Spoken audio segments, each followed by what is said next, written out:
தமிழ் பேரினத்தின் வீரத்தின் பெரும் வடிவமாக இருக்கிற நம்முடைய முன்னவன், நம்முடைய வீர பெரும்பாட்டன் தீரன்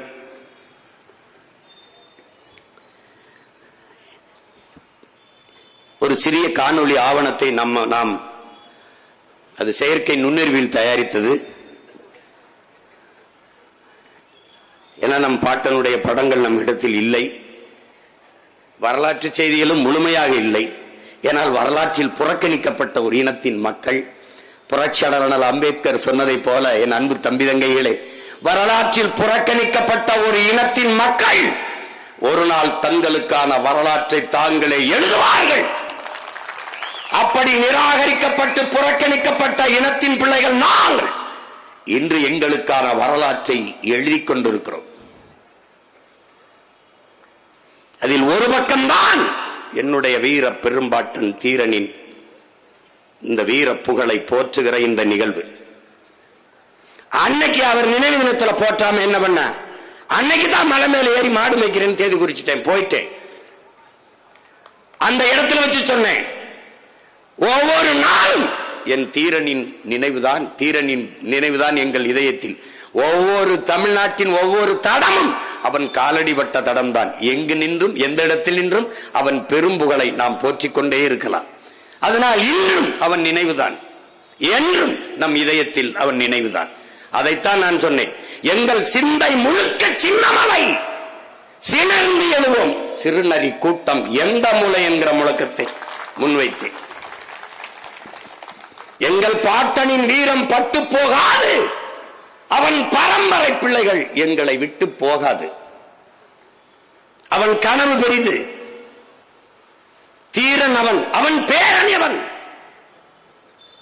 அருமை பெருமக்களே, ஒரே ரத்தமா அதே வீரம் என்று முழக்கத்தை முன்வைத்தேன் நான். காரணம் என்ன?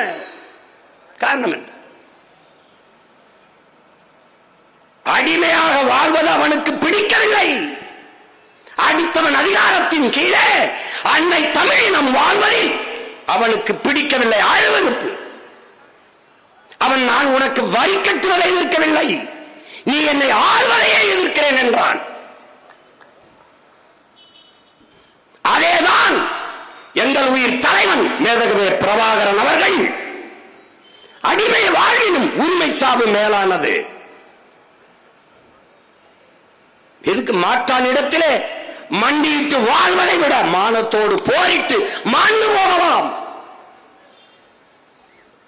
அடுத்தவன் காலிலே விழுந்துதான் வாழ வேண்டும் என்கிற நிலை இருக்குமானால் நான் எழுந்து நின்று இறந்து போவேன் என்கிறான் சேகுவேரா. அதற்கு முன்பே நம் முன்னவர்கள் வாழ்ந்து காட்டினார்கள். யார் நிலத்திலிருந்து யாருடா வரி எடுத்துட்டு போறது?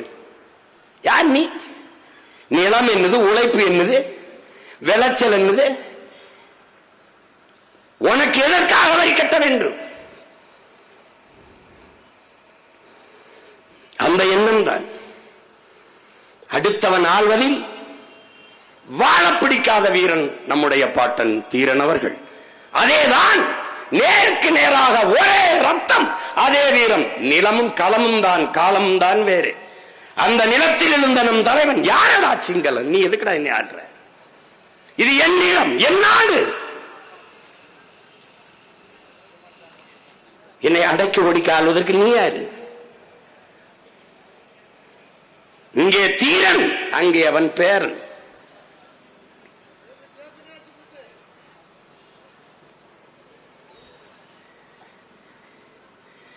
நமது முன்னவர்கள் எல்லோரையும் பாருங்கள், இங்கே காட்டிய எல்லோரையும் பாருங்கள். ஆவணப்படத்திலே நம்முடைய பாட்டன் மருதீர்வர் மன்னர்கள், நம்முடைய பாட்டி வேலு நாச்சியார் மன்னர் ராணி, நம்முடைய பாட்டன் பூலித்தேவன் அரசன், நம்முடைய பாட்டன் அழகுமுத்துக்கோன் அரசன் மன்னன். அதற்கு முன்பிருந்த மூவேந்தர்கள் எல்லாம், சேர சோழ பாண்டிய பேரரசர்கள் எல்லாம் அரசர்கள்.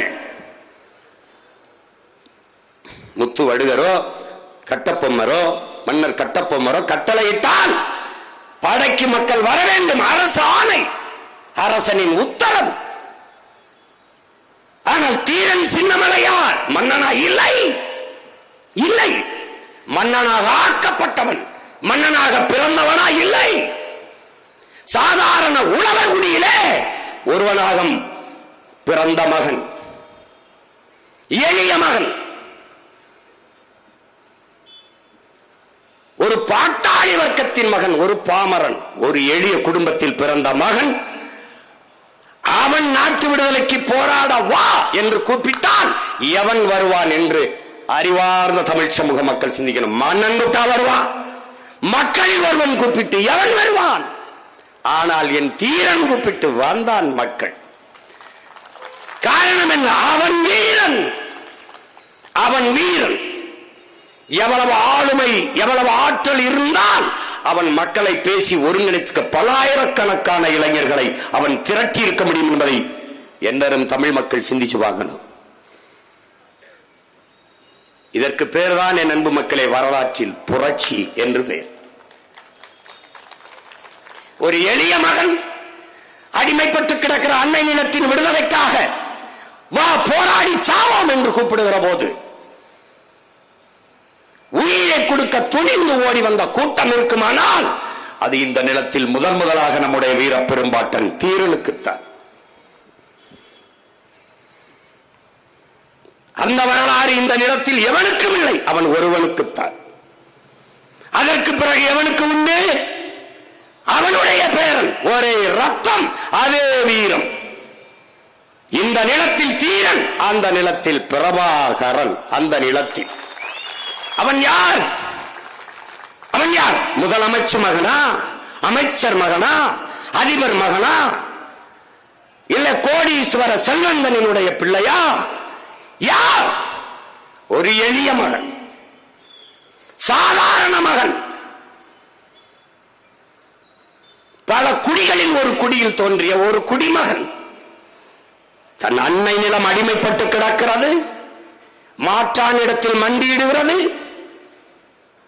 நம் அக்கா தங்கையை துப்பாக்கியை காட்டி வன்புணர்வு செய்து கொலை செய்கிறான், துடிக்க துடிக்க கொண்டு குவிக்கிறான், வீட்டை இடிக்கிறான், நாட்டு எல்லையை பறிக்கிறான், ஆக்கிரமிக்கிறான்.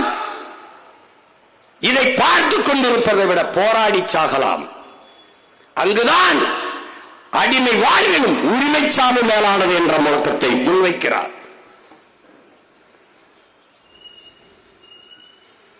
அந்த முழக்கத்தை முன்வைத்து மக்களை திரட்டுகிறான். தன்னோடு படித்த 5 நண்பர்களை கூட்டுக் கொண்டு காட்டுக்குள் புகுந்தாவன் 5 பேரோடு சென்ற அவனுக்காக 50,000 பேர் செத்திருக்கிறார்கள் என்றால் அவன் எவ்வளவு பெரிய புரட்சியாளன். அவனை நம்பியிருக்கான் பாரு. இவன் கூட போய் சாவோமடா நாட்டுக்காக, அன்னை நிலத்தை மீட்பதற்காக உயிரை கொடுப்போம் என்று செத்திருக்கிறார்கள். வெறும் ஆண்களா? இல்லை. அதற்கிணையாக பெண் மக்கள், வீர மக்கள், வீர மகள்கள். ஒருவர் இருவர் அல்ல, பல்லாயிரக்கணக்கான வேலு நாச்சியார்கள் வீர போர் புரிந்து மாண்டார்கள். அப்படிப்பட்ட ஒரு படையை அவன் தயார் செய்தான். நேருக்கு நேர், ஒரே ரத்தம், அதே வீரம். காலம் வேறு, களம் வேறு. அவ்வளவுதான். இங்கு தீரன், அங்கவன் பேரன். அதற்கு நேராக அந்த தீரன் பேரன் பிரபாகரனின் மகன், இந்த எளிய மகன் சீமான் எந்த பின்புலமும் இல்லை. அப்பன் அமைச்சரோ முதலமைச்சரோ ஒரு கட்சியில் இருந்து பிரிந்து வந்தோ, சாதியை சொல்லியோ மதத்தை சொல்லியோ, இல்ல பெரிய செல்வந்தரின் மகனோ எதுவும் இல்லை. செத்து போனது இனம். இனத்தின் பிணத்துக்கு இடையிலே பிதுக்கி பிரசவிக்கப்பட்ட மகன், எளிய மகன். எதுவுமே இல்லை. மூச்சை பேச்சாக்கி இந்த மண்ணிலே கத்தி கத்தி 36 லட்சம் வாக்கை பெற்று 3வது பெரிய கட்சியாக உயர்த்தி நாங்களே ஒரு கொடியை உருவாக்கி ஒரு கொள்கையை வகுத்து தன்மானமிக்க தமிழ் மக்களிடத்திலே மானத்தமிழச்சி மாறிலே பால் குடித்த பிள்ளைகளை உணர்வு சூழை ஏற்றி உருட்டி திரட்டி நாம் தமிழர் என்ற புரட்சிகர அரசியல் படை கட்டியிருக்கிறோம் என்றால், அன்று தீரன், அன்று அங்கே அவன் பேரன், இங்கே இந்த பேரன் சீமான் தீரனும் அவன் பேரனும். காலம் வெவ்வேறு, கையிலே இருக்கிற கருவி வேறு. இவன் வாள் வேல், அவன் துப்பாக்கி, அவன் துவக்கு, எனக்கு வாக்கு. அவர்கள் ஆயுதம், எனக்கு அறிவாயுதம். அவர்களுக்கு கருவி, எனக்கு கருத்தியல் புரட்சி. நோக்கம் ஒன்றுதான், அடிமை தேசிய இனத்தின் உரிமை, விடுதலை, அதன் தன்மானமிக்க பெருமையோடான பெருவாழ்வு. இதுதான் எங்களுக்கு நேர் நிற்கிற கனவு. அதனால் நான் தீரனும் அவன் பேரனும்.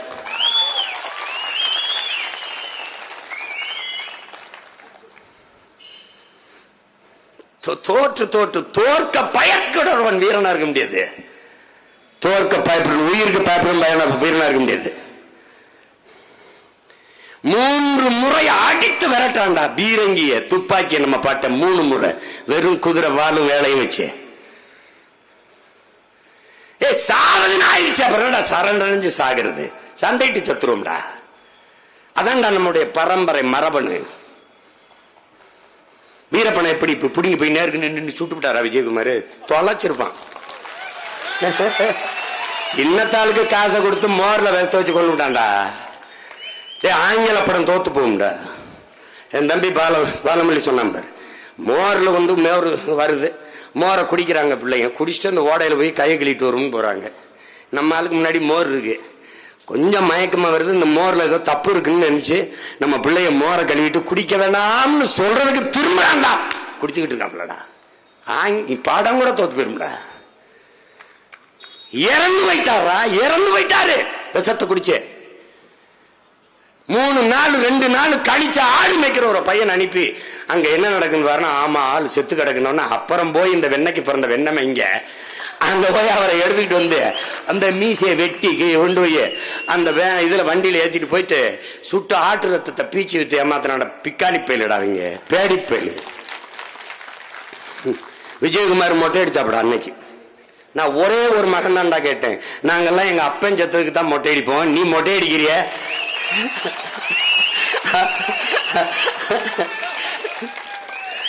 எப்படி நீ மொட்டை அடிச்சிருக்கிய என்னன்னு? கொன்னவை யாரா, கொன்னவை யாரா? இன்னைக்கு சொல்லுமாடா அதிமுக எங்க ஆட்சியில தான் வீரப்பனை கொன்ன சொல்றா பாப்போம், ஒருத்தன் சொல்லிடுறா பாப்போம். ஏன்னா அன்னைக்கு சீமா இல்ல, அவனுக்கு ஒரு புள்ள இப்படி வருவான்னு நீ நினைக்கல, எவனுமே நினைக்கலையே. தமிழ்னு ஒருத்தன் பேசிட்டு வருவான்னு எவன நினைச்சாடா? இந்த இடத்துல நான் இவ்வளவு உறுதியா நிப்பேன்னு யாராவது நினைச்சியா? ஏன் நானே நினைக்கல. அப்ப யாரு நினைச்சிருக்கா? ஓ நிப்பாண்டா அப்படின்னு நினைச்சது யாரு? என் தலைவன் புரவாகர, அவன் நிப்பாங்க.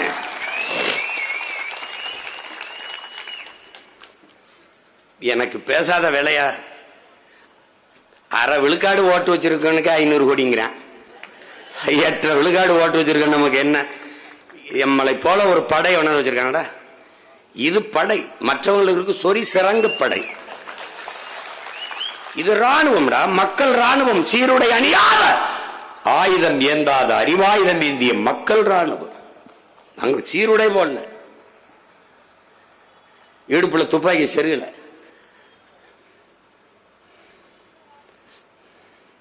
அதை விட வலிமையான ஆயுதம் வச்சிருக்கோம். போர்க்களத்தில் துப்பாக்கியை விடவும் வலிமையான ஆயுதம் புத்தகங்களே என்கிறான் லெனின். எங்கள் தலைவன் என் துவக்கில் இருந்து வருகிற தோட்டாவுக்கு என்ன வலிமை இருக்கிறதோ அதுபோல உங்கள் வாயில் இருந்து வருகிற ஒவ்வொரு வார்த்தைக்கும் வலிமை இருக்கிறது. இரண்டும் இணைந்து வெடித்தால்தான் இன விடுதலை பிறக்கும் என்கிற அந்த துவக்கம் கவனித்திருக்கலாம். ஆனால் அவன் பிள்ளைகளின் வாக்கு நானே பரவாயில்லைங்கிற அளவுக்கு பேசுவான். என் பிள்ளைகள் எல்லாம் பாத்துக்க, நீ இப்பவே எனக்கு பாரு நேரம் எப்ப கொடுக்குறான் பாத்தீங்களா? இதே கெஞ்சி கெஞ்சி இறங்குப்பா, எனக்கு கொஞ்சம் இடம் கொடுப்பான்னு சொல்ல வேண்டியது இருக்கு. இன்னும் நிறைய பேர் கூட்டத்தில் இருக்கான், அவனெல்லாம் பேச விட்டேன்னு வச்சுக்க, நாளைக்கு தான் எனக்கு கொடுப்பான் நேரம். இது நினைக்காத தம்பி, இது வேற மாதிரி, இது வேற மாதிரி. இது நாங்கள் தோற்று இருக்கிறோம் நிறைய தேர்தல்களில். தேர்தலில் வெற்றி மட்டுமே வெற்றி அல்ல, தேர்தலில் வென்றவன் சாதிக்காததை தேர்தலில் தோற்ற பிள்ளைகள் நாங்கள் சாதித்திருக்கிறோம். நீ 8 வழிச்சாலை அப்படி 8 வழிச்சாலை எங்க போடு போடு போடு பாப்போம் போடு. நாங்க பரந்தூர்ல விண்ணூர்தி நிலையம் எங்க கட்டு பார்ப்போம், ஒரு கட்டு.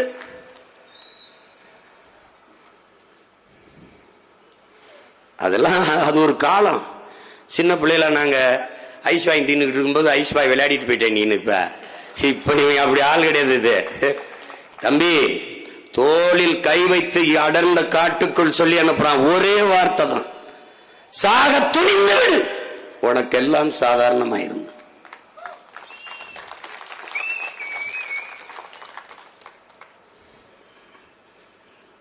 அதான் இங்க பரம்பரை மரபணுடா.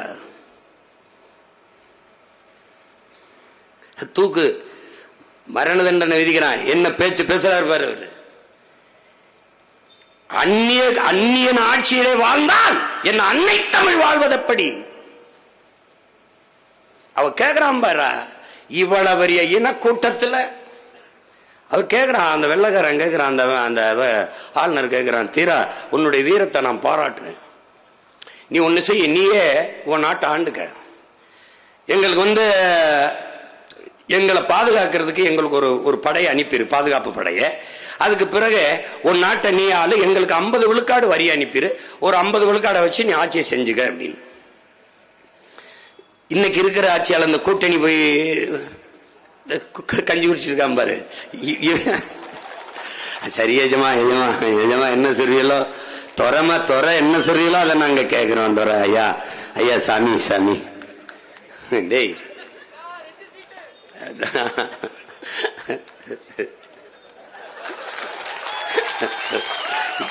கேளு. எங்க ஆள் சொல்றான், யாரு நிலத்தை யார் ஆழ்வதற்கு அனுமதி தருவது? டேய் யோசிச்சு பாரு, 250 ஆண்டுக்கு முன்னாடி ஒருத்தன் பேசியிருக்காண்டா, இந்த மண்ணுல இந்த தண்ணிய குடிச்ச ஒரு மகன்டா, அந்த தண்ணிய தானடா நீ நானும் குடிச்சுக்கிட்டு, அவன் விட்ட மூச்சு காற்று இன்னும் இந்த நிலத்தில் உழவுதடா. அந்த வீர மூச்சை நீ சுவாசிக்கிறியா இல்லையாடா? யாரு நிலத்தை யார் ஆள்வதற்கு யாரடா அனுமதி தருவது? யார்? நீ யாரா? நீ உன்னை ஆள விட்டதில்லை, உன்னை உள்ள வர விட்டதே தப்புன்னு நினைக்கிறேன்.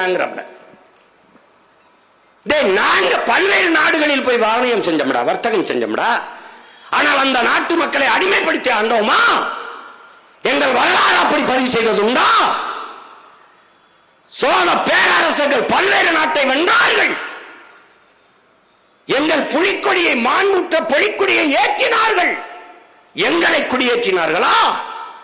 அடிமைப்படுத்தி ஆண்டார்களா? சித்திரவதை செய்து சிதைத்தார்களா? என்ன செய்தார்கள்? ஏன்? என் மாண்பு, என்னுடைய பேரன்பும் பெருந்தன்மையும். ஆனால் நீ வணிகம் செய்ய உள்ள விட்டால் எங்களை அடிமைப்படுத்தி, உன்னுடைய வீரத்தால் எங்களை வீழ்த்தி ஆளவில்லை, உன் வஞ்சகத்தால் சூழ்ச்சியால் எங்களை ஆள்கிறாய். அதை நான் வெறுக்கிறேன். திருப்பி நீ என்னமோ எனக்கு பிச்சை போட்டு நீ ஆண்டுக்க எப்படி?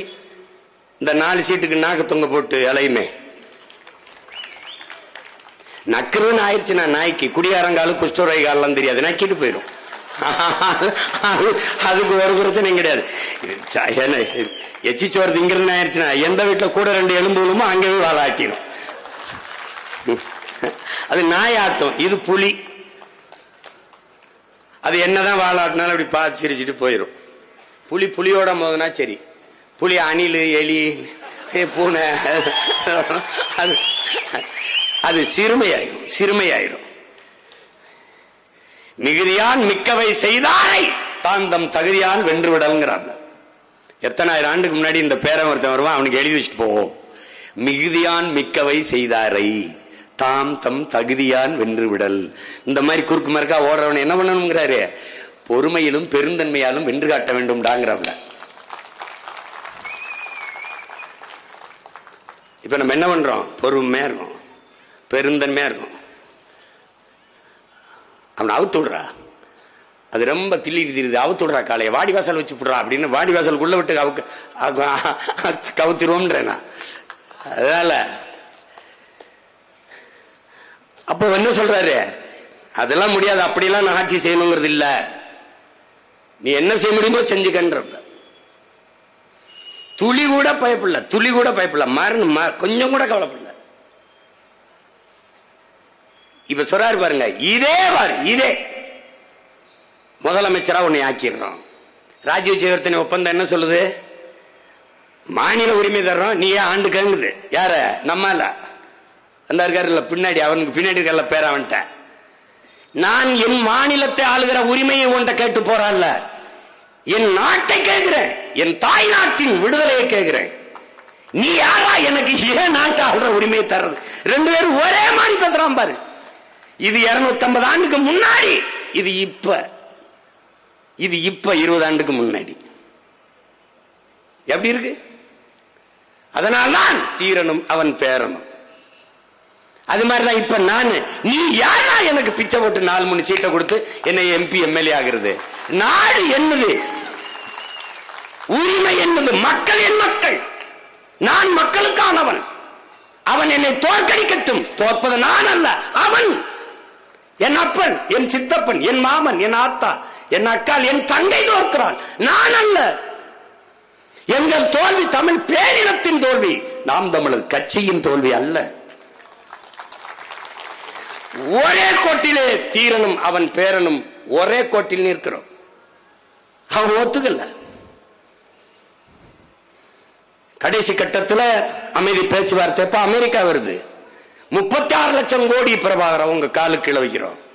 நான் என்ன செய்யறதுக்கு? நாட்டு அடைஞ்சு கொடுக்கிறோம், அதிபர் அணிங்க இருந்து ஆளுங்க.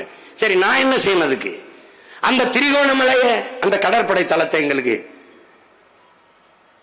30 ஏக்கரை 25 ஆண்டுக்கு ஒத்திக்கு கொடுங்க, அதான் லீஸ்.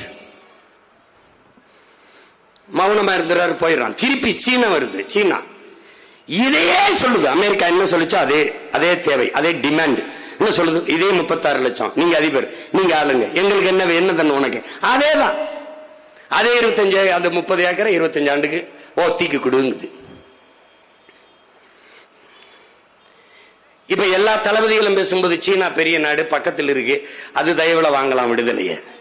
சில தளபதிகள் சீனா பக்கத்தில் இருக்கு, மூக்கு அடிக்கடி நீட்டும், வேண்டாம் அமெரிக்கா தயவுல வாங்கலாம். இப்ப இங்க ஒருத்தர் இருக்கான் பாருங்க, அவன் சொல்றான், யாரு நம்ம ஆளு சொல்றான், எந்த பக்கத்துல அமெரிக்காவுடைய சீனாவுடைய தயவுலை விடுதலை அடைந்தால் அது இந்தியாவுக்கு எதிராக போய்விடும், வேண்டாம் என்கிற இந்த தலைவனுக்கு எதிராக இந்தியா போய்விட்டது. இதுதான் வரலாற்றில் பெருந்துயரம், கொடுமை. தீரனுக்கு கொடுத்த அதே வாய்ப்பை உலக வல்லாதிக்க நாடுகள் நம் தலைவனுக்கு கொடுக்குது. அவனும் மறுத்தான், இவனும் மறுத்தான். அதனால் தீரனும் அவன் பேரனும், அவன் பிள்ளை இவனும். நான் நினைச்சா என்ன பண்ணலாம், ஒரு 25-30 சீட்டு, ஒரு 1000-500 கோடியை வாங்கிக்கிட்டு நான் பாட்டுக்கு இல்ல எவன் ரொம்ப பேசுறான்னு அவனுக்கு 4 சீட்டை கொடுத்துட்டு நீ நில்பா பாப்பா அப்படின்ட்டு போயிடலாம். செய்யலாமா? அதை செய்யறவனாக இருந்தால் இந்த இடத்தில் நின்று தீரனும் அவன் பேரனும் என்று பேசுவதற்கான உரிமை, தகுதி, நேர்மை, உண்மை ஒரு துளி இருந்திருக்கு. அவன் பேச மாட்டான்.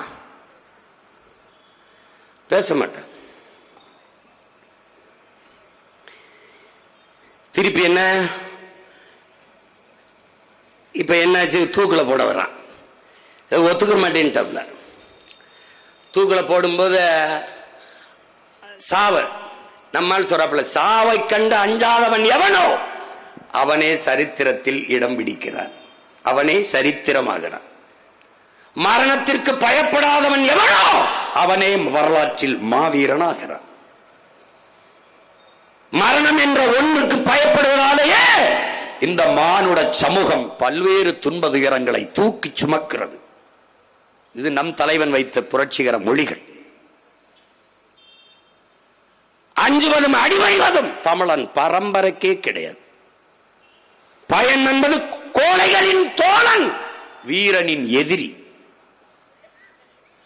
மாவீரன் சுபாஷ் சந்திர போஸ் சொல்லுகிறான், என் உடன் பிறந்தார்களே, நீங்கள் தெரிந்து கொள்ள வேண்டும், எனக்கு பிடித்த 3 எழுத்து வீரம். எனக்கு அறவே பிடிக்காத 3 எழுத்து பயம் என்கிற. அதை நமது முண்டவர்கள், அவனுக்கு முன்னாடி நமது பாட்டன் தீரன் தூக்கு போட்டு தூக்குடாங்க. சாவை கண்ட அஞ்சல வரலாறு முழுக்கப்பார், இந்த நிலத்தில் எடுத்துப்பார். பகத்சிங்கை பார், சிறை மரண தண்டனை விதித்தாய்விட்டது. மன்னிப்பு கடிதம் கொடுத்தான், அவனை வெளியே விடுவதாக பிரிட்டிஷ் அரசு சொல்லுகிறது. ஆளுநருக்கு கடிதம் வருகிறது. அந்த கடிதத்திலே பகத்சிங் மன்னிப்பு கேட்டு எழுதியிருப்பான் என்று எல்லோரும் கருதுகிறார்கள். ஆனால் படித்தால் பேரதிர்ச்சி. நான் உன்னோடு அரசியல் போர் செய்திருக்கிறேன். நான் அரசியல் கைதல்ல, போர் செஞ்சிருக்கேன், போர் வீரன். என்னை நீ தூக்கில் போடாதே, என்னை துப்பாக்கி வச்சு என் நெஞ்சிலே சுட்டுக் கொள்ளு, அல்லது பீரங்கி குண்டுகளை வைத்து என் நெஞ்சை பிளந்து கொள்ளு என்று எழுதியிருக்கார். ஆடி போயிட்டான் ஆளுநர். அவன் சொராம்பாரு, அவன் நண்பர்கள் போய் பகத் வா வெளியில போய் மன்னிப்பு கடிதம் தான் எழுதி கொடுத்துட்டு வெளியில போய் இன்னும் வீரியமாக நாம் போராடலாம் என்று அழைக்கிற போது, இல்லை இல்லை, நான் வெளியில வந்து போராடலாம், எல்லோரையும் போல வாழ வேண்டும் என்கிற பேராசை எனக்கும் இருக்கிறது, ஆவல் இருக்கிறது, ஆசை இருக்கிறது. ஆனால் நான் துணிந்து இந்த மரணக்கயிற்றை முத்தமிட்டால் பகத்சிங்கை போல வீர பிள்ளைகளை நாட்டு விடுதலைக்காக கொடுக்க வேண்டும் என்று எண்ணற்ற தாய்மார்கள் துணிந்து வருவார்கள். அதற்காக நான் இந்த மரணக்கயிற்றை முத்தமிடுகிறேன் என்று முத்தமிட்டான். அதனால்தான் அவன் மாவீரனாகிறான். அவனும் இந்த நாட்டில் மறைக்கப்படுகிறான். சாக்ரட்டிஸ் விஷம் அருந்தி உண்ண வேண்டும், அது தண்டனை. ஆனால் கோப்பையில விஷத்தை ஊட்டிவிட்டு 1 மணி நேரம் உங்களுக்கு அவகாசம் இருக்கிறது, காலம் இருக்கிறது, நீங்க 1 மணி நேரம் கழித்து குடிக்கலாம் என்று சொல்லிவிட்டு அவர் திரும்புவதற்கு எடுத்து குடித்து விட்டார். அடுத்த நொடி குடித்தான். மரணத்தை கண்டு அஞ்சவில்லை. சேகுவரா முன்னாடி சேகுவராவை சுடுவதற்கு ஒருவன் துவக்கோடு நிற்கிறான். டியர் காம்ரேட், என்னரும் தோழனே, நீ என் நெத்திக்கு குறி வைக்கிறாய் என்று நினைக்கிறேன், கொஞ்சம் கொஞ்சம் இடது பக்கம் வா, இப்போது சுடு என்றான். கையை துப்பாக்கி ஏந்திருந்தவன் கை நடுங்கி விட்டது. ஏன்? மரணத்திற்கு அஞ்சவில்லை. அதனால் அவன் மாவீரனாக சரித்திரம் போற்றுகிறது. அப்படித்தான் நமது முன்னவர்கள். மன்னர் கட்டபொம்மன், நம்முடைய பாட்டன் மருதுபாண்டியர், எல்லாரும் அப்படித்தான். நம்முடைய பாட்டன் அழகுமுத்துக்கோன், செத்தாலும் நாங்கள் வீரம் மறவர்களாக வரலாற்றில் பதிவு செய்யப்படுவோம், வென்றாலும் நீங்கள் துரோகிகள் என்றுதான் பதிவு செய்யப்படுவீர்கள் என்று முழங்குகிறார். நம்முடைய பாட்டன் மருதுபாண்டியர் முட்டிக்கால போட வச்சுட்டான். காலை கட்டி கையை கட்டி முட்டிக்கால போட வச்சுட்டு கழுத்துல கயிறை மாட்டிட்டான். அவருக்கு மரண கத்து பத்து பயம் இல்லை. திரும்பி பார்க்கிறார், 7 வயசு பையன் கழுத்துல மாட்டிருக்காப்ல மரண கயிற்ற. அது கேட்கிறார், டேய் நான் உன்னோட போர் செஞ்சேன், நான் உன்னை எதிர்த்து போரிட்டேன், என்னை தூக்குல போடுறேன். சரி, இந்த 7 வயசு பையன் என்னடா பண்ண, அவனை ஏன்டா தூக்குல போடுறான்? ஏன் மருதுபாண்டியர் ரத்தத்தில் வாரிசை ஒருவனை உயிரோடு 7 வயது பையனை விட்டு விட்டு போனாலும் எதிர்காலத்தில் அவன் எழுந்து வருவான், அவனை எதிர்கொள்வது கடினம் என்று தூக்குல போடுறான்.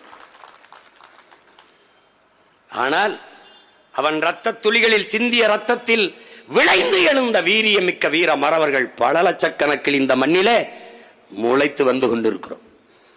அந்த வழியிலேதான் நம்முடைய வீர பெரும்பாட்டன் தீரன், அவனுக்கு முன்பு மரண கயிறு வந்து கொண்டிருக்கிறது. பழக்கென்ற அந்த கயிறை பறித்து தன் கழுத்திலே மாட்டிக்கொண்டு அவனை தள்ளி விடுகிறார் வெள்ளை அதிகாரியை.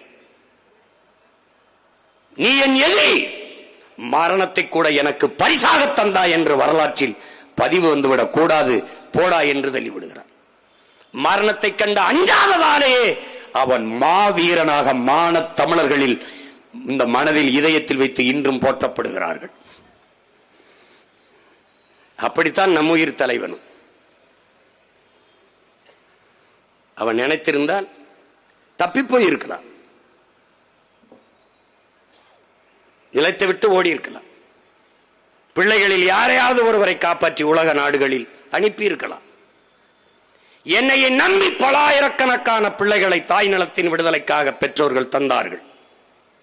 அதை போலவே என் பிள்ளைகள் அத்தனை பேரும் தாய் மண்ணின் விடுதலைக்காக போராடி சாவதையே நான் பெருமையாக கருதுகிறேன் என்று ஒருவரை கூட தப்பிக்க விடாமல் களத்திலே மண்ணின் விடுதலைக்காக பலியிட்ட மகத்தான வீரன் உலக வரலாற்றிலேயே பிரபாகரன் மட்டும்தான்.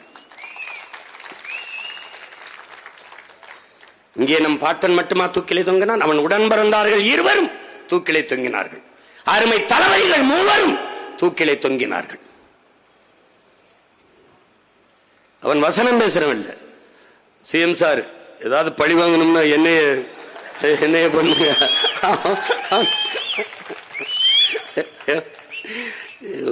சீரியஸா காமெடி பண்றாங்க. என்ன வேணும் என்ன பண்றது நமக்கும் தெரியல.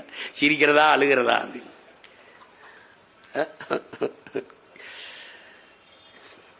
அப்படிப்பட்ட மகத்தான வீரன் நம்முடைய பாட்டன் தீரன் அவர்கள். அவனுடைய பெருங்கனவு அவன் சொல்றான் பாருங்க. இந்த மாதிரி இந்த வரியை வசூலிச்சுட்டு போகும்போது மக்கள்கிட்ட பேசுற, இவ்வளவு பெரிய இனக்கூட்டத்தில் ஒருவனுக்கு கூடவா இந்த நாட்டை இந்த நிலத்தை ஆளுகிற தகுதி இல்லை என்று கேட்க. அன்று தீரன் கேட்டதை 280 ஆண்டுகள் கழித்து அவன் பேரன் கேட்கிறேன். இவ்வளவு பெரிய இனக்கூட்டத்தில் ஒருவனுக்கு கூடவா தமிழர் நாட்டை ஆளுகிற தகுதியும் ஆற்றலும் இல்லாது போய்விட்டது, திறமையும் இல்லாது போய்விட்டது? சொல்லுங்க. என் இனத்தின் வரலாறு தெரியாதவன் எப்படி எனக்கு வழிகாட்ட முடியும்? என் மண்ணை நேசிக்காதவன் அந்த மண்ணை ஆளுகிற தகுதியை எப்படி பெறுவான்? எப்படி பெறுவான்? என் காற்றை, என் மலையை, என் காட்டை, என் கடலை, என் நிலத்தை, என் வளத்தை, என் மண்ணை நேசிக்காதவன், காதலிக்காதவனுக்கு எப்படி இந்த நாட்டை ஆளுகிற தகுதி வந்து சேரும்? அன்னி எண்ணி ஆளும் போது என் அன்னை தமிழ் மொழி வாழுமா கேட்கிறார் பாருங்க. வெள்ளைக்காரனுக்கு எப்படிடா என் இன மக்களின் மீது அன்பும் பாசமும் வரும்னு கேட்கிறார் பாருங்க. எப்படி வரும்? இந்த மண்ணின் மகனுக்குத்தான் இது என் மக்கள், என் மலை, என் காடு, என் ஆறு, என் அருவி என்ற காதல் வரும். அவனுக்கு என் நிலம், என் வளத்தின் மீதுதான் குறியிருக்கும். என் மக்களின் நலத்தின் மீது குறியிருக்காது, பற்று இருக்காது. அன்று தீரன், இன்று அவன் பேரன் பிரபாகரன், அவன் மகன் சீமான். ஒரே நேர்கோட்டில், ஒரே ரத்தம், அதே வீரம்.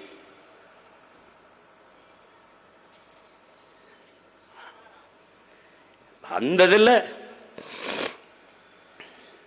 வரலாற்றில் தொடர்ச்சியாக நாம் புறக்கணிக்கப்படுகிறோம்.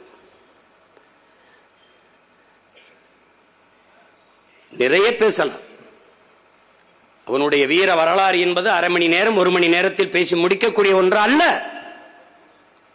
அல்ல, அது நீண்ட நெடிய பெரும் பயணம். அவன் பிள்ளைகள் நமக்கு போட்டு வைத்திருக்கிற பெரும் பயணம். ஒரு வீரியமிக்க விடுதலையை நோக்கிய பாதை அது. இன்னைக்கு பேசினாங்க தம்பி எல்லாம். ஹிமாயன் கபீர் கூட சொன்னார், கோவையில் ஐயா ஜிடி நாயுடு அவர் பேரை அந்த 2000 கோடி, ஏறக்குறைய 1750 கோடி கிட்ட அரசு காசை செலவு பண்ணி ஒரு மேம்பாலம் கட்டியிருக்கிறார்.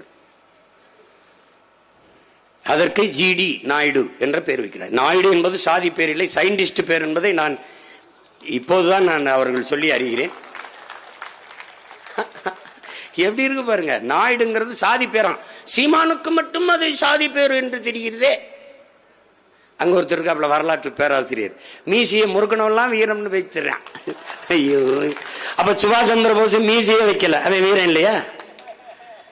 டே, வீரம்ங்கிறது மயிர்ல இல்லடா, உயிர்ல இருக்குடா. டே, பைத்தியக்கார பையில இருக்கு. அப்படியே முறிக்கிறது, பேர்ல வேற வச்சுக்கிறது.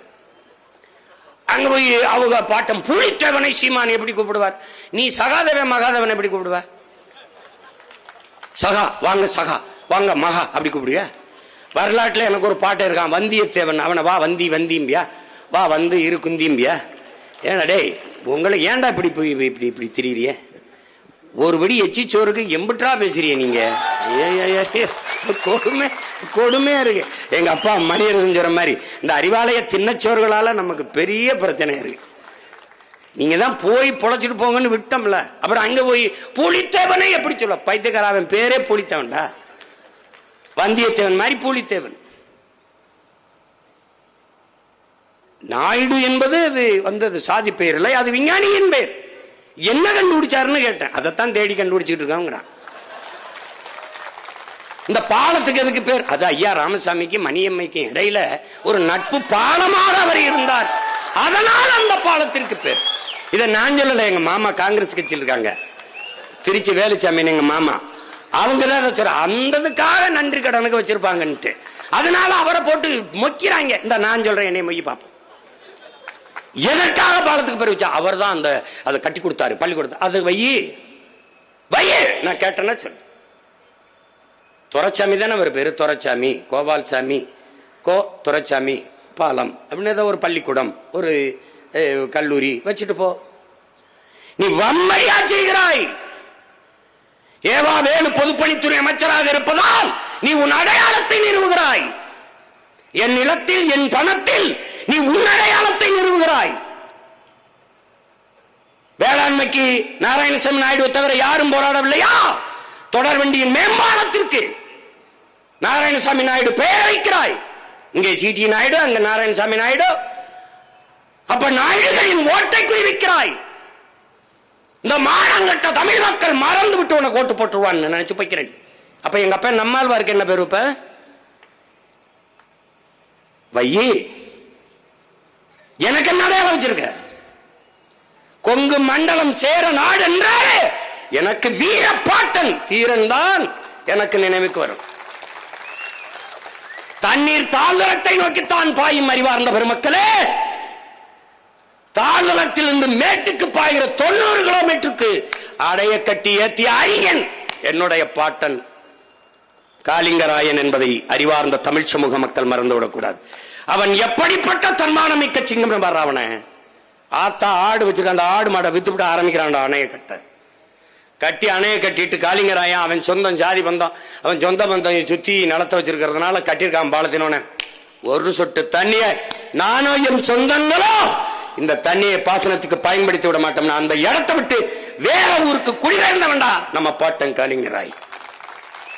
அவன் பேருக்கு அந்த பாலம் தகுதி இல்லடா. அவன் கால் தூசுடா, அது வைக்க கூடாதா? கழுத்து இறுகி சாகும் போது அவன் வீரப்பெருமகன் மூச்சு இந்த நிலத்தில் உழவுதடா. வீர பெரும்பாட்டன் தீரன், அவன் பேரை வைக்க கூடாதா? அடிக்கும் போதும் கொடியை விளவிடாமல் பிடித்து செத்தானடா கொடிகாத்த குமரன், அவன் பேரை வைக்க கூடாதா? அண்ணமார் தம்பிமார் என்று போற்றப்படுகிற எங்களது மூதாதைகள் பொன்னர் சங்கர் பெயரை வைக்க கூடாதா? எங்களுக்கு அடையாளமே இல்லையா? திட்டமிட்டு நீங்கள் உங்கள் அதிகாரத்தில் உங்கள் அடையாளத்தை நிறுவ நினைக்கிறீர்கள். நாங்கள் அதை தகர்த்து எங்கள் தாய் நிலத்திலே எங்கள் அடையாளத்தை நிறுவ நினைக்கிறோம். இதுதான் இங்கே போர், திராவிட தமிழிய போர். அதான் இந்த போர். இங்க இடையில எவனுக்கும் சண்டை கிடையாது. இங்க நாங்க தான் போட்டி, நீங்க தான் போட்டிங்கிறவன் விக்கிரவாண்டி இடைத்தேர்தல், ஈரோடு கிழக்கு தேர்தல் எல்லா பேரும் ஓடிப்பிட்டா. கோளை நாய்களா, எங்கடா போனீங்க? எங்கடா போனீங்க? ஒன்னி கொண்டி கருணாநிதி மகனும் பிரபாகரன் மகனும் நம்மடா ஈரோடு கிழக்குல. எங்கடா போன? எங்களுக்கு தான் போட்டி. எங்கிட்டு ஆட்டு குடல் போட்டியா இல்ல என்ன போட்டி? எங்க போட்டி? நின்று விளையாடுவோம். 100 மீட்டர் ஓட்டப்பந்தயக்காரன்ல 5000 மீட்டர் நின்று நிதானமா ஓடி வெற்றி கோட்டை தொடுவேன். எவனும் குறுக்க வரப்போறது இல்ல. ஓடிக்கிட்டே இருப்போம். நாங்க சலிக்காதவர்கள். காரணம் எங்கள் முன்னவர்களின் மரபணு. விழுவோம் விதையாய், எழுவோம் விடுதலையாய். இது எங்கள் பரம்பரை முழக்கம். அப்படிதான் வந்திருக்கோம். அப்ப ஜிடி நாயுடு அது சாதி பேர் இல்லைன்னா, என் தாத்தன் தெய்வ திருமகன் முத்துராமலிங்க தேவர் அது மட்டும் எப்படி சாதி பேராச்சு? அங்க முத்துராமலிங்கம் தெரு. அந்த தேவரை அப்படி தூக்குன? ஏன் தூக்குன? எப்படி? அது சாதி பேர். சாதியை ஒழிக்கணும். எங்க? தமிழனுக்கு மட்டும். அது நாராயணசாமி நாயுடு, ஜிடி நாயுடு அப்படியே இருக்கும். என்ன சயின்டிஸ்ட் இல்ல, சயின்டிஸ்ட் என்ன கண்டுபிடிச்சாருன்னு கண்டுபிடிச்சு சொல்றான்னா அதுக்கு ஒரு சயின்டிஸ்ட் தேவைப்படுது. எப்படி இருக்கு? முத்துராமலிங்க தேவருங்கிறத ஏன் தூக்குன? அவர் சிலை இருக்கிற தேர்வே முத்துராமலிங்கம் தெருவனிய வச்ச. சவுந்தரபாண்டிய நாடார்னு எனக்கு ஒரு தாத்தா இருந்தான்ல, அவன் பேர்ல தானே தியாகராய நேரம் வச்ச நீ. சவுந்தரபாண்டிய நாடார் தெரு வேண்டாம், சவுந்தரபாண்டியனார் சாலை என்றாவது வச்சாடா. பாண்டி பஜார், பஜாருங்கிறது என்ன மொழி என்ற உஜாரா சொல்றான். என்ன மொழிதான் யோக்கிய பயல? பஜார், பாண்டி பஜார். பாண்டி பஜார் யாருடைய பேர்ல இருக்கு சொல்லு? சவுந்தரபாண்டிய நாடார் பேர். நீதி கட்சியில் இருந்த சவுந்தரபாண்டிய நாடார் அதை நினைவு போற்றுதுன்னு நீ நினைக்கிறியா? பாண்டி பஜார். டேய் இவங்களெல்லாம் என்னடா பண்ணலாம்னு நினைக்கிறேன் நீ? எப்படி சவுந்தரபாண்டியனார் சாலை அப்படியாவது வைக்கலாம்ல? ஏன் பெரிய யோக்கிய பயலடா, எல்லாருக்கும் பேர் வைக்கிறான். ஐயா எஸ்.வி. சேகர் அப்பா வெங்கட்ராமன் ஒருத்தருக்கு இப்போ வைக்கிறாப்புல, பேர் வைக்கிறாப்புல தெரு. அவர் பேர் என்ன ஐயா? பேரு வெங்கட்ராமன் அப்பா வைக்கிறாரு. நான் வரவேற்கிறேன். ஐயா அப்பா பாலசுப்ரமணியம், எஸ்.பி. பாலசுப்ரமணியம் வாழ்ந்த இடத்துக்கு அவர் பேர் வரவேற்கிறேன்.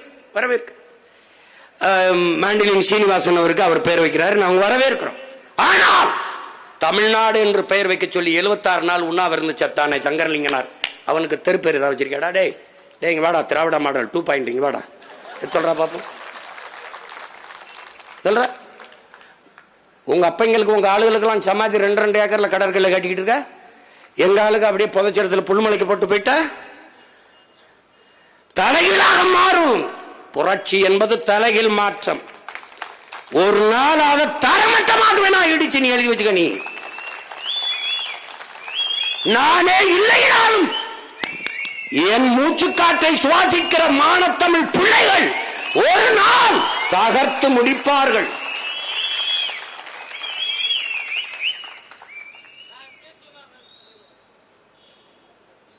இது என் தங்கச்சி சுவிஸ்ல இருந்து எடுத்து பார்க்கிறான். எழுதிட்டு அண்ணா நீ தைரியமா போ, உன்னை விட்டுருவானா? உன் முன்னவர்கள் எத்தனை பேர் ஆன்மா உன்னை சுத்தி சுத்தி வரும்.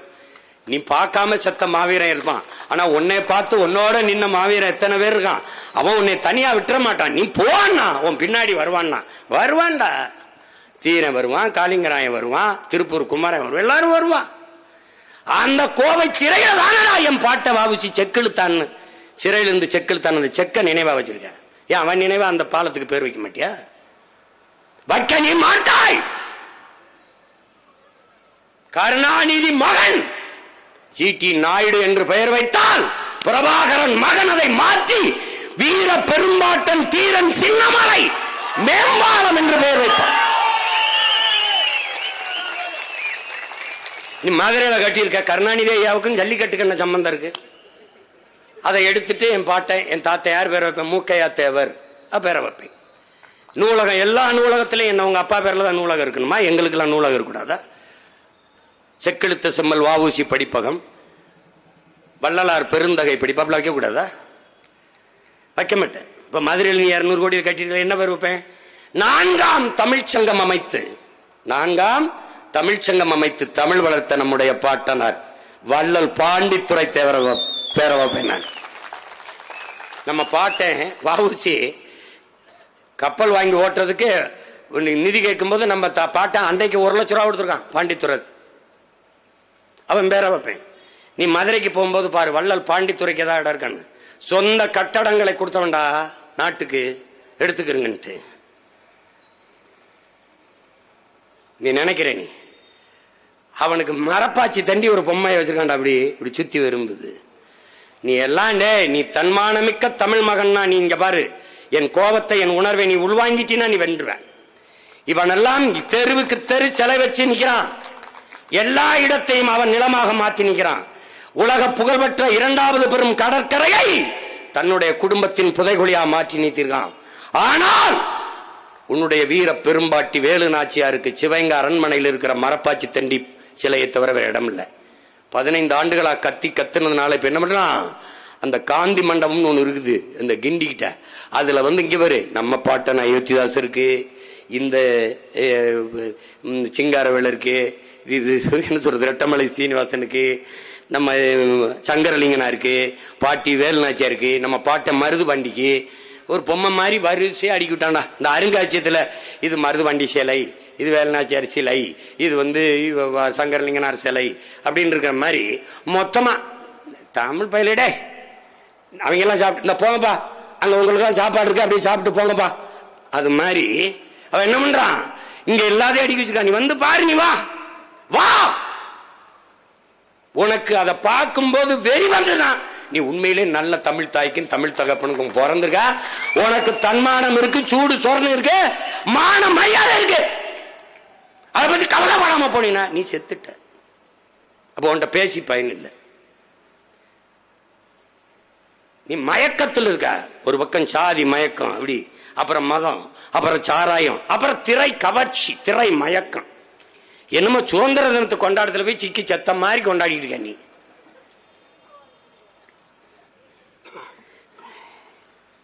நீ சாக வேண்டிய ஆள் தான். ஆனா இது பரிதாபமா இருக்கு, அதான் பிரச்சனை இருக்கு. இதை மாஸ் அப்படிங்கிறான். இது சமூக தூஸ், சோசியல் டஸ்ட், தூசி. இது ஒண்ணும் கிடையாது.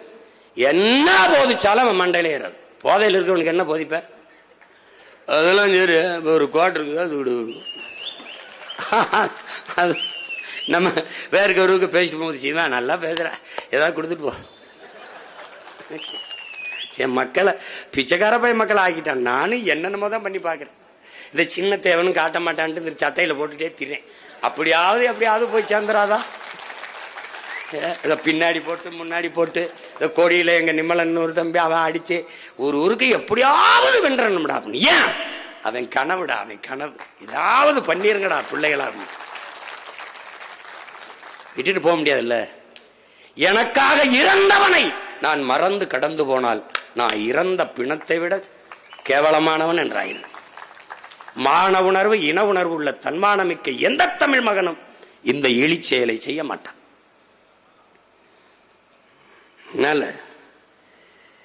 அவன் செய்ய மாட்டான். எல்லாம் நடக்கும், நடத்தி காட்டுவோம்ல, விட்டுட்டா போயிருவோம். நேரம் ஆயிடுச்சு. எனக்கு முன்னாடி நிறைய பேர் நிறைய கருத்துக்களை சொல்லிட்டாங்க. இனிமேலாவது அண்ணனுக்கு கூட கொஞ்சம் நேரம் கொடுக்கணும்னு நினைச்சு சரி பண்ணுங்க. அது ஒன்றும் இல்லை. இன்னைக்குல நாளைக்கு பேச போறோம். நம்ம பாட்டனு நம்மோட தான் இருக்க போறான். அவன் நினைவும் பெருமையும் நம்மோட தான் இருக்க போகுது. எல்லாத்துக்கும் மேல அவன் மானமும் வீரமும் நம்மளுடைய வாழ்ந்து கொண்டிருக்குது. அந்த வீர பெரும்பாட்டன் தீரனின் கனவை நாம் நிறைவேற்றணும். அவன் நம்முடைய வீரப்பன் வனக்காவலன் வீரப்பனார் அவர்களின் மீதும் நம்முடைய வீர பெரும்பாட்டன் தீரனின் மீது நாம் உறுதியேற்போம். இவர்களின் நினைவை போற்றி, புகழை போற்றி நம் கனவை நிறைவேற்றுவோம் என்கிற உறுதியை ஏற்று கலைவோம்.